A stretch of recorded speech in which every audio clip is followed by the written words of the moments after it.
que a gente está falando de dado, de métrica, de ferramenta? Cara, primeiro eu preciso gerar o dado. Então, se eu não colocar da forma mais fidedigna possível dentro do sistema, eu não vou conseguir ter essa análise de métrica no final, é impossível. Tem a principal métrica, né? E depende muito também se a gente está falando de inbound ou de outbound, né? Então, estou falando de um lead que eu gero e ele chega até a mim ou até o integrador, ou a gente está falando de um caminho contrário, do integrador ir atrás desse lead. Então, se eu estou falando inicialmente de um caminho inbound, desse lead que vem, né, que chega, quase sempre quem já está um pouquinho mais avançado, fazendo campanha e com uma certa verba regular de marketing digital. E aí a pergunta é, tá, e aí? Onde é que eu aloco o meu recurso? Aí entra a Safe Leads. Posso gerar um formulário dentro da própria Safe Leads com um script. Esse script vai para dentro do site, vai para dentro da landing page do integrador. Esse lead levado pela campanha, esse cliente, né, levado pela campanha e gerado através do nosso formulário, já pode cair direto dentro da Safe, por exemplo. Aí eu consigo rastrear a origem, consigo saber de que campanha que esse cara veio. Então eu posso criar uma determinada campanha de marketing, levando para um determinado lugar, lá já vai estar um formulário esperando, com um script definido, e como eu gerei esse script por dentro da Safe também eu vinculo a origem. Aí eu começo a rastrear. Rastreando, eu vou chegar num indicador, num outro indicador também, que é o CPL, custo por lead. E aí, a partir do CPL, lá na frente, eu vou chegar num CAC.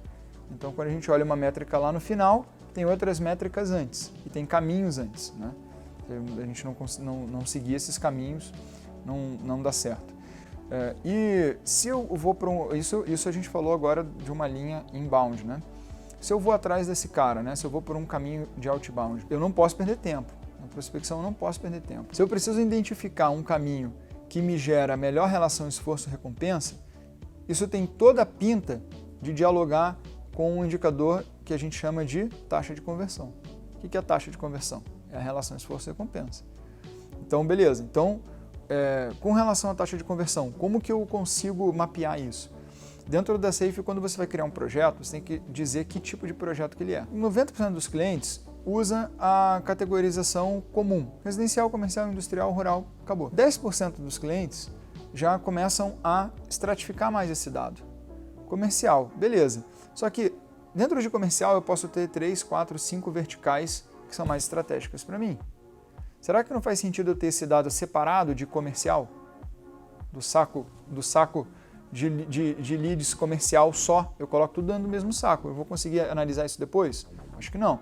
Então, se eu tenho ali 2, 3, 4 segmentos mais interessantes, talvez seja interessante eu criar um tipo de projeto para cada um. Comercial, farmácias, comercial, mini mercado, comercial e por aí vai. Fiz um alinhamento estratégico dentro da minha empresa, definimos uma campanha de prospecção dirigida no segmento X. Vou dentro da Safe, crio esse tipo de projeto. Todo projeto colocado a partir dessa campanha, nesse segmento, vai ganhar essa nomenclatura. E depois eu consigo ver a taxa de conversão em relação a esse tipo de projeto. Posso tirar um relatório de tipo de projeto e vejo claramente quais eu tive mais sucesso, menos sucesso, e vou corrigindo essa rota. Cara, esse segmento aqui esquece, esse segmento aqui vamos investir um pouquinho mais. Lembrando, a gente não pode esquecer que essa relação quantidade e qualidade nem sempre ela é tão elástica assim. Entender sempre que tem essa relação quantidade e qualidade e você vai ter um ponto ótimo aí.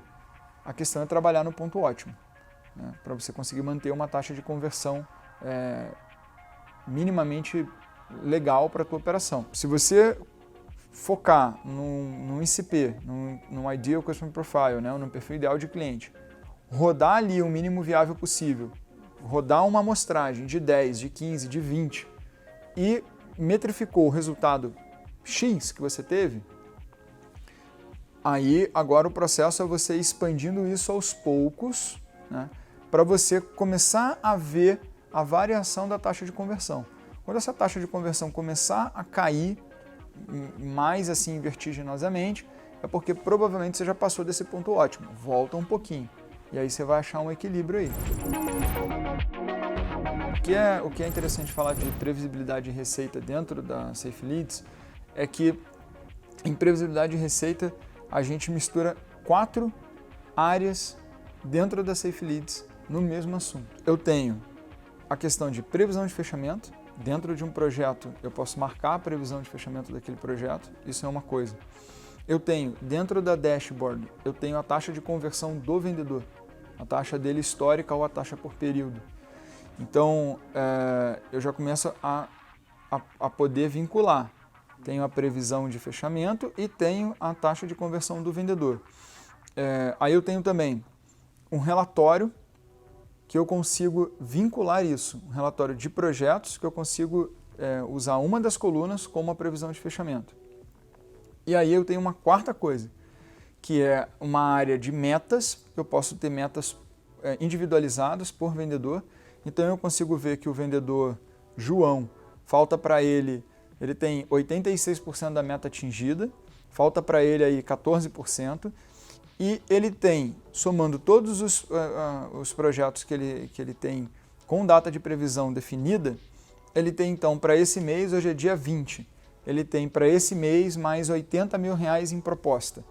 Ele tem 86% da meta atingida, tem mais R$80 mil em proposta e tem uma taxa histórica de conversão de X. Eu consigo já ter uma ideia bem aproximada se o João vai atingir o resultado ou não vai atingir o resultado. Isso no dia 20. Eu posso mudar um pouquinho esse prazo, posso olhar faltando uma semana, posso olhar com 15 dias, posso ver o comportamento da minha equipe, se ela corre mais no final do mês ou corre mais no começo do mês. Posso parar então para olhar dia 10 e ver a relação realizado e projetado. Posso fazer uma relação projetado e realizado no dia 10, posso fazer uma no dia 10, uma no dia 15, uma no dia 20. Então aí a cadência de acompanhamento, a frequência de acompanhamento tem que mudar de acordo com a dor do gestor. Então se ele tem, por exemplo, uma equipe que deixa para fechar tudo em cima da hora, e é sempre o louco de sempre, de todo mês, ele pode, por exemplo, fazer uma premiação para quem atingir 40% da meta até o dia 10. Talvez ele possa fazer isso. E na Safe, usando essas 4 áreas, mexendo com essas 4 áreas, ele vai conseguir identificar isso. Eu digo assim, por exemplo, o vendedor. Cara, o vendedor é um cara que ele tem que se autogerir todo dia. Todo dia ele tem que dar uma passada nos projetos que ele tem. Finalizou o dia, ou, para quem gosta, passou o cafezão, sentou no computador, vai começar o dia, dá aquela revisada em todos os projetos que tem. Tem uma coisa pendente, tem uma coisa faltando, tem alguém que eu esqueci proposta? Tem que fazer isso. O vendedor, todo dia, gerir a si próprio. O gestor, aí depende um pouco, mas uma frequência mais dilatada que eu entendo ser ideal é uma frequência semanal. Menos do que uma vez por semana, né? Uma frequência mais alta do que semanal, eu acho complicado, eu acho até perigoso. Se o gestor está olhando para o cara, por exemplo, não só para ele, para todo mundo da equipe, uma vez por semana, ele consegue ver, pô, o fulano colocou 2 projetos essa semana, ele colocou 11 semana passada, colocou 9 semana retrasada, ele tem uma média de 10 por semana, por que ele botou 2? O que está acontecendo? Esse cara está com algum problema? Esse cara tá sem dinheiro para rodar na rua? Ele está com algum problema pessoal? Ele está... O que está acontecendo? Não sei. Vou chamar ele para conversar. Só que eu vou ver isso com 2, 3 dias de estar acontecendo e não no final do mês que eu vou cobrar o resultado e ele não vai entregar. É comum o vendedor ele ter uma resistência à ferramenta. Por quê?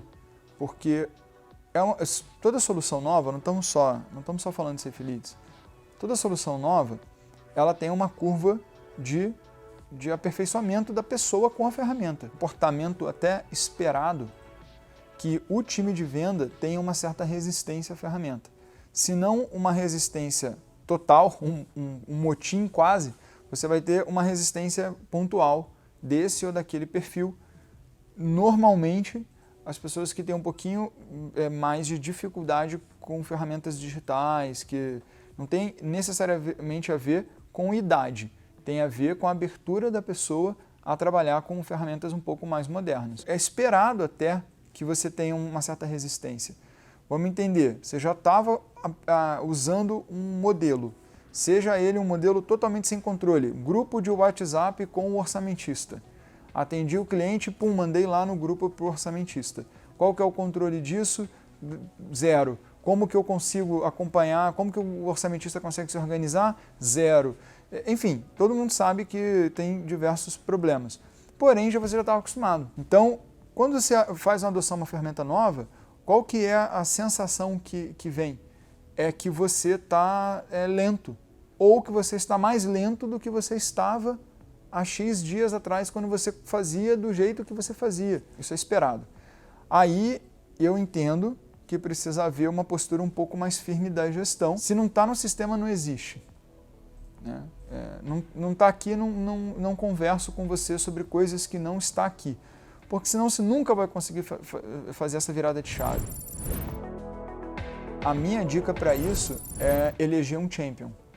Eleger um campeão dentro da operação. Muitas vezes, isso gera até um certo ciúme, porque normalmente esse champion, quase sempre, ele não é necessariamente o mais antigo de casa, ele não é necessariamente o melhor vendedor, ele não é necessariamente o que atende o melhor segmento, o que tem o melhor networking, e ele, como não está tão amarrado a sucessos do passado que ele conquistou fazendo de um jeito X ou de um jeito Y, ele não tem apego a isso, ele provavelmente vai ser um cara que vai ter uma aderência maior.